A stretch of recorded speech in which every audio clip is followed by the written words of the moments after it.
Selamat pagi bosku, jumpa kembali bersama saya Cecilia dari Pilar Mas Investindo Sekuritas.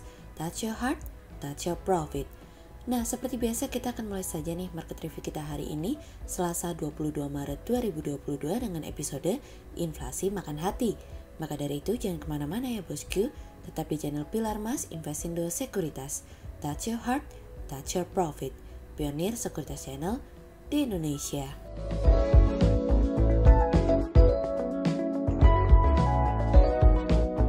Seperti biasa kita akan mulai dari Global Economics Calendar. Ada berita dari US Chicago Fed Net Activity Index yang turun dari sebelumnya 0,59 menjadi 0,51.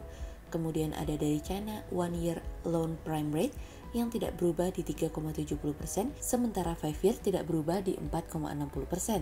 Kemudian ada dari South Korea 20 Days Exports Year on Year yang turun dari sebelumnya 13,1% menjadi 10,1%, sementara imports year on year naik dari sebelumnya 12,9% menjadi 18,9%. Kemudian kita beralih ke corporate news. Ada berita dari PT Selamat Sempurna Tbk atau SMSM yang membidik pertumbuhan penjualan 10% tahun ini dari kontan.co.id.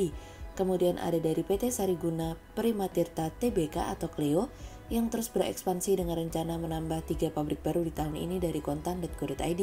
Kemudian ada dari PT PP Property Tbk atau PPRO yang menargetkan pendapatan dan laba bersih di tahun ini dapat tumbuh 10% sampai 15% dari kontan.co.id. Kemudian pada perdagangan hari Senin tanggal 21 Maret 2022, IHSG ditutup menguat 0,22 poin menjadi 6.955.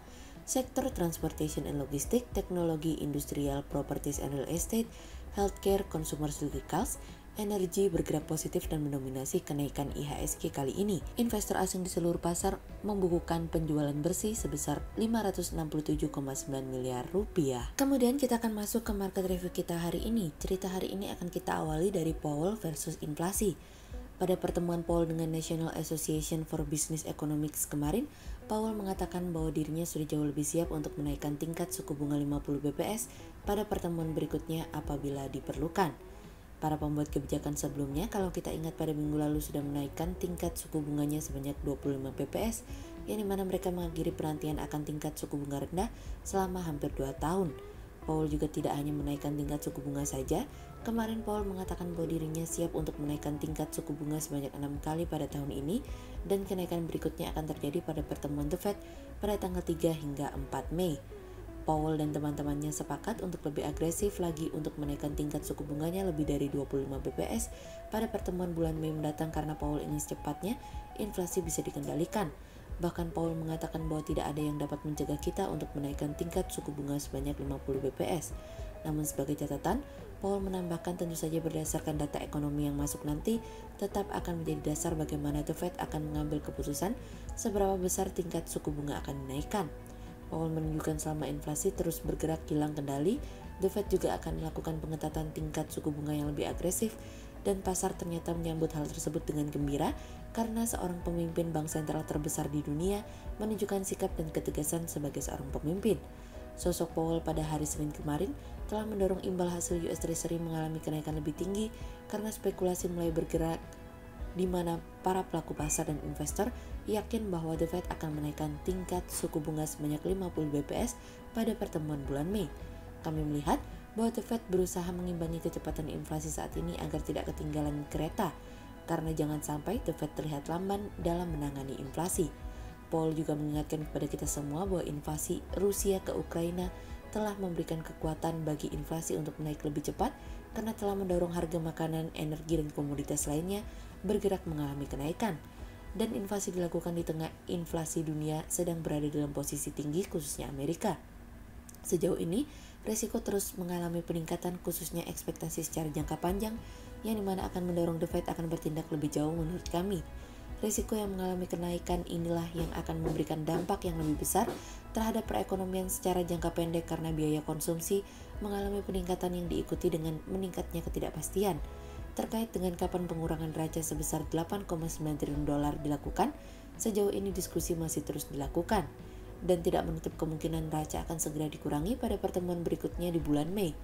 Powell juga memberikan sedikit informasi untuk kita kalau sebelumnya The Fed juga memperhitungkan gangguan pasokan akan memberikan dampak terhadap inflasi.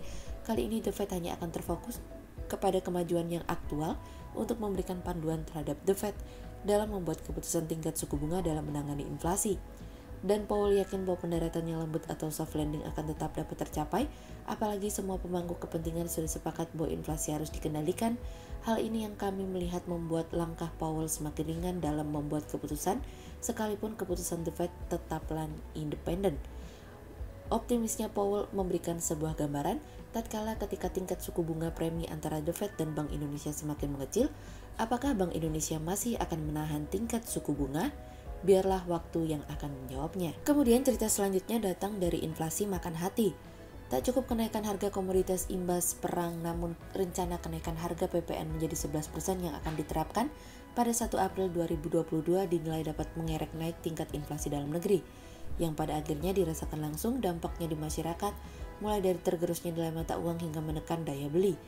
Pertanyaannya, apakah waktunya tepat untuk menaikkan tarif PPN? Belum lagi di waktu yang bersamaan, objek pajak baru yaitu pajak karbon turut diberlakukan di mana dikenakan atas emisi karbon yang memberikan dampak negatif terhadap lingkungan. Tarif pajak karbon yang dikenakan sebesar Rp30 per ton CO2 atau setara yang akan dialokasikan untuk pengendalian perubahan iklim.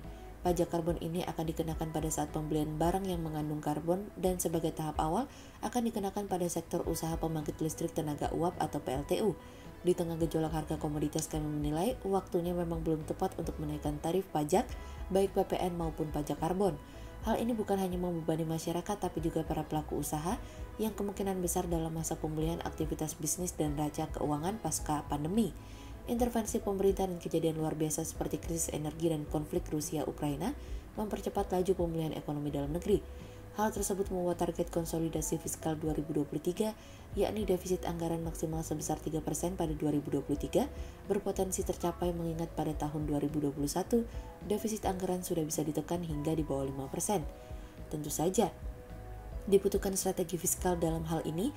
Optimalisasi saldo anggaran lebih atau SAL dapat membantu mengurangi jumlah penerbitan obligasi untuk pembiayaan anggaran, sebab pembiayaan melalui obligasi akan terus mengikis pengeluaran pemerintah untuk pembayaran kupon dan pokoknya. Jika kita ingat, pada tahun lalu belum juga berakhir tahun 2021, namun jadwal penerbitan obligasi yang sudah direncanakan dalam 1 tahun ke depan sudah ditutup sebelum Desember 2021 karena adanya saldo anggaran lebih untuk mengurangi pembiayaan utang pemerintah. Hal tersebut menunjukkan bahwa seiring dengan target pemerintah yang semakin gencar, namun didukung tindak nyata dalam merealisasikan targetnya demi penguatan ekonomi dalam negeri. Hanya saja di tengah gejolak pasar yang terjadi, pemerintah perlu menyesuaikan waktu yang tepat untuk menaikkan tarif pajak agar inflasi dalam negeri tetap terkendali. Sehingga berdasarkan teknikal analisa, kami melihat saat ini IHSG berpotensi akan bergerak menguat terbatas dengan rentang pergerakan 6.910 hingga 6.998. Berikut stock watch Pilar Mas hari ini ya bosku. Yang pertama ada dari BSDE, kemudian yang kedua ada dari Adro, dan yang ketiga ada dari SCMA. Berikut dua saham yang kami analisa hari ini ya bosku. Yang pertama ada dari JSMR atau PT Jasa Marga Tbk, di tahun 2021 mencatatkan pertumbuhan laba bersih hingga 222,35% year on year menjadi 1,61 triliun rupiah.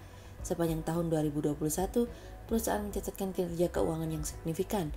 Hal ini seiring dengan tumbuhnya laba yang dibukukan, di mana laba bersih tumbuh mencapai 222,35% year on year menjadi 1,61 triliun rupiah. Sehingga berdasarkan teknikal analisa dalam tren pada jangka waktu short term berpotensi untuk bullish dengan target 3.800 dan tingkat probabilitas sebesar 37%. Kemudian yang kedua ada dari Wika atau PT Wijaya Karya Persero Tbk yang capaian kontrak baru sampai dengan akhir Februari 2022 sebesar 6,1 triliun rupiah atau 14% dari target 2022 perseroan sebesar 42,6 triliun rupiah. Hingga di akhir bulan lalu perusahaan telah membukukan kontrak baru sebesar 6,1 triliun rupiah atau 14% dari target 2022 perseroan sebesar 42,6 triliun rupiah, di mana diperoleh kontrak baru tersebut dari akses Makassar Newport, Jalan Tol Pondok Aren Serpong, Jalan Tol Semarang Demak 1B, pekerjaan sipil rekonstruksi dan rehabilitasi Pelabuhan Donggala. Sehingga berdasarkan teknikal analisa dalam tren pada jangka waktu short term berpotensi untuk bearish dengan target 810 dan tingkat probabilitas sebesar 63%, sementara dalam jangka waktu long term berpotensi untuk bearish dengan target 710 dan tingkat probabilitas sebesar 51%. Berikut kami akan menampilkan 40 saham pilihan dari Pilar Mas.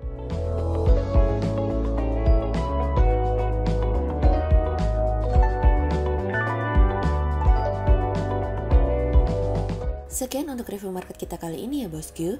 Untuk info lebih lengkapnya bosku bisa download PDF dengan klik link di bawah video ini atau bisa juga langsung akses ke website kami di www.pilarmas-ismesindo.co.id.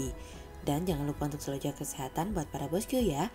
Kita akan bertemu lagi besok pagi untuk market review yang berikutnya. Jadi jangan lupa like, subscribe, dan tonton terus channel Pilar Mas Investindo Sekuritas. Touch your heart, touch your profit. Pionir Sekuritas Channel di Indonesia.